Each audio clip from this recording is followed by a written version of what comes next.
যাবো যাবো করেও আমার কোথাও বেরোনো হয় না, তাই আজকে ডিসাইড করেই ফেলেছিলাম যে অফিস শেষে মাসি শাশুড়ি বাড়ি চলে যাব। বাড়ি আর ঘর করতে করতে আমি একদম বোর হয়ে গেছি, তাই একটু রিফ্রেশমেন্ট খুব জরুরি ছিল। কল্যাণে আমি ফার্স্ট টাইম যাচ্ছিলাম, তাই জন্য মামাও আমার সাথে গেছিলো।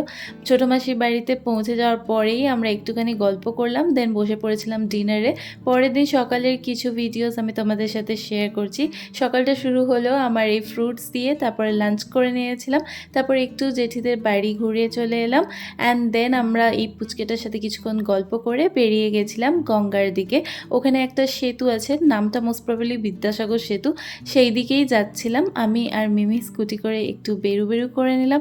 দেন ওখান থেকে ফেরত আসার সময় কিছু পেস্ট্রিজ নেওয়ার ছিল, সেগুলো নিয়ে বাড়ি চলে এলাম। দেখো বাড়ি ফিরে যথারীতি আবার দেখছি ছোটো মাসি রান্নার তোড়জোড় করা শুরু করে নিয়েছে। আমরা একটুখানি গল্প করছিলাম, দেন ডিনারটা কমপ্লিট করে নিলাম। আজকের মতো আসি, good night, see you in my next video.